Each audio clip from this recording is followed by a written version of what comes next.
Bismillahirrahmanirrahim. Assalamualaikum warahmatullahi wabarakatuh. Perkenalkan, nama saya Nurul Khotim Indonesia Anas dengan NIM 24040300049. Di sini saya akan mempresentasikan makalah saya, yaitu berjudul Profil Provinsi Nusa Tenggara Barat.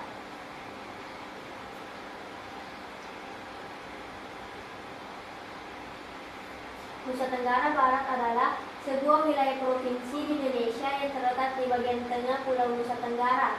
Ibu kota Provinsi Nusa Tenggara Barat berada di kota Mataram. Penduduk Provinsi Nusa Tenggara Barat berdasarkan Badan Statistika tahun 2021 berjumlah 5,41. Pengertian Nusa Tenggara Barat secara geografis dan budaya adalah sebuah provinsi di wilayah Indonesia bagian tengah yang terletak di antara Pulau Bali di sebelah barat dan Nusa Tenggara Timur di sebelah timur. Secara geografis, NTB terdiri dari dua pulau utama, yaitu Pulau Lombok terkenal dengan keindahan alamnya, sedangkan Pulau Sumbawa dikenal dengan bentang alam yang beragam. Kondisi geografis, Nusa Tenggara Barat merupakan salah satu provinsi di Indonesia yang terletak di bagian tengah Kepulauan Nusa Tenggara. Provinsi ini terbatas dengan sebelah barat Provinsi Bali, sebelah timur Provinsi Nusa Tenggara Timur, sebelah utara Laut Flores, dan sebelah selatan Samudra Hindia.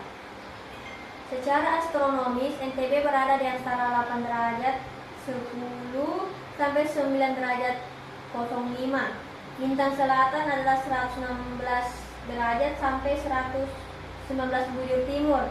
Letak ini menjadikan NTB berada dalam wilayah tropis dengan iklim yang relatif hangat sepanjang tahun. Sedangkan bandar di Nusa Tenggara Barat ada 3, yaitu Bandara Internasional Zainuddin Abdul Majid, yang kedua yaitu Bandara Internasional Sultan Muhammad Kaharudin yang berada di Sumbawa, yang ketiga yaitu Bandara Muhammad Salahuddin. Begitu juga dengan 4 pelabuhan di Nusa Tenggara Barat, diantaranya yang pertama yaitu Pelabuhan Lembat, yang kedua yaitu Pelabuhan Bangsal, yang ketiga Pelabuhan Pototano, dan yang keempat yaitu Pelabuhan Badas. Dasar hukum berdirinya Nusa Tenggara Barat. Provinsi Nusa Tenggara Barat resmi berada pada 14 Agustus 1958 berdasarkan Undang-Undang Nomor 64 tahun 1958. Sejarah pembentukan NTB mencerminkan perjalanan panjang dari era kolonial, masa awal kemerdekaan, hingga pembagian wilayah administratif yang lebih efektif untuk mendukung pembangunan daerah. Latar belakang berdirinya Provinsi Nusa Tenggara Barat didasari oleh kebutuhan untuk mengelola wilayah dengan lebih efektif, mempercepat pembangunan, memperhatikan karakteristik budaya serta geografis yang khas. Isi peraturan Provinsi Nusa Tenggara Barat didirikan berdasarkan Undang-Undang Nomor 64 Tahun 1958. Wilayah awal Provinsi Nusa Tenggara Barat meliputi 2 pulau besar, yaitu Pulau Lombok dan Pulau Sumbawa, beserta pulau-pulau kecil di sekitarnya. Adapun plat nomor kendaraan di Nusa Tenggara Barat yaitu menggunakan kode DR untuk wilayah Lombok dan EA untuk wilayah Sumbawa.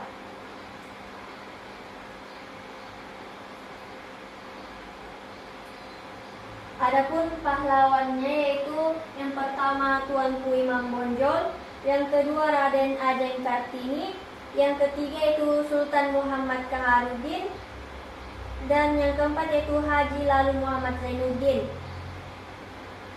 Adapun pendidikan yang berada di NTB yaitu perguruan tinggi negeri. Yang pertama yaitu Universitas Mataram, yang kedua Politeknik Negeri Mataram, yang ketiga yaitu Institut Agama Islam Negeri Mataram.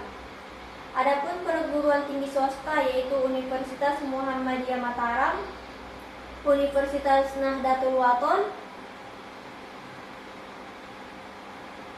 dan yang ke bagian D yaitu kuliner khas yang berada di NTB, yaitu yang pertama ayam taliwung. Yang kedua yaitu sate remiga. Yang ketiga yaitu nasi goreng taliwang. Yang keempat yaitu plecing kangkung. Yang kelima atau yang terakhir yaitu bubur inipes. Pariwisata. Yang pertama objek wisata alam yaitu berada di Gili Trawangan, Gunung Rinjani, Kepulauan Gili. Yang kedua yaitu objek wisata sejarah yaitu Museum Lombok yang berada di NTB, Pura Lingsar yang berada di Lombok, Istana Narmada yang berada di Lombok Barat. Yang ketiga yaitu industri dan pertambangan, yaitu industri hulu dan hilir. Yang kedua yaitu ekonomi syariah. Seni dan budaya.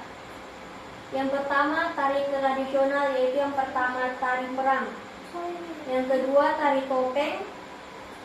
Adapun rumah adat di NTB yaitu yang pertama balai lumbung.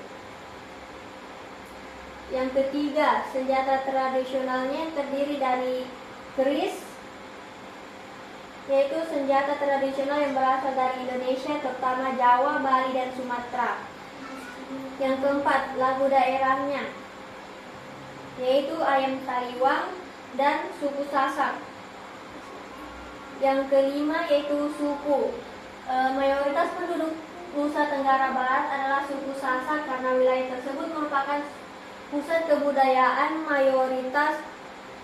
mayoritas di Pulau Lombok atau NTB. Mereka merupakan kelompok etnis yang memiliki sejarah panjang dan kaya, serta dikenal dengan tradisi dan budaya yang khas. Beberapa alasan utamanya yaitu sejarah geografis, yaitu Sasak memiliki sejarah yang kaya dan kompleks. Yang kedua itu dominasi budaya. Dominasi budaya di NTB ditandai oleh keberagaman suku, pengaruh agama, seni dan kerajinan, serta tradisi dan upacara adat. Yang ketiga yaitu minimnya migrasi besar-besaran. Minimnya migrasi besar-besaran di Nusa Tenggara Barat dipengaruhi oleh berbagai faktor, termasuk kondisi ekonomi, keterikatan sosial dan budaya, keterbatasan akses informasi, kebijakan pemerintah, dan dampak lingkungan. Yang terakhir yaitu pertumbuhan penduduk alami. NTB memiliki tingkat kelahiran yang relatif tinggi, terutama di daerah pedesaan. Yang keenam, bahasa daerah, yaitu menggunakan bahasa Sasak dan bahasa Bima. Yang ketujuh yaitu pakaian adat, yaitu menggunakan pegon dan lambung. Yang kedelapan yaitu identitas daerah, menggunakan songket Lombok dan tenun Bima dan Sumbawa. Yang kesembilan, alat musik tradisionalnya yaitu gendang dan belek. Yang ke-10, julukan Nusa Tenggara Barat sebagai Pulau Seribu Masjid. Nusa Tenggara Barat disebut sebagai Pulau Seribu Masjid karena wilayah ini merupakan mayoritas penduduknya beragama Islam dan terdapat banyak masjid yang tersebar hampir di setiap desa. Masjid-masjid ini tidak hanya menjadi tempat ibadah tetapi juga pusat kegiatan sosial dan budaya masyarakat Lombok. Bagian G, sumber daya alam. Yang pertama yaitu pertanian, yang kedua pertambangan,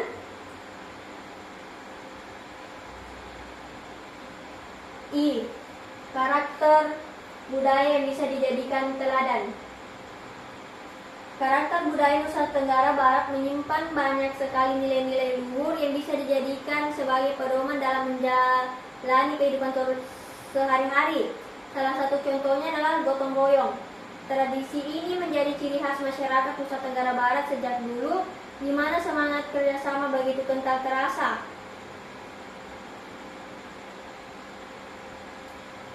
Itulah tadi yang dapat saya sampaikan. Kurang dan lebihnya mohon dimaafkan. Wabillahi taufiq wal hidayah. Wassalamualaikum warahmatullahi wabarakatuh.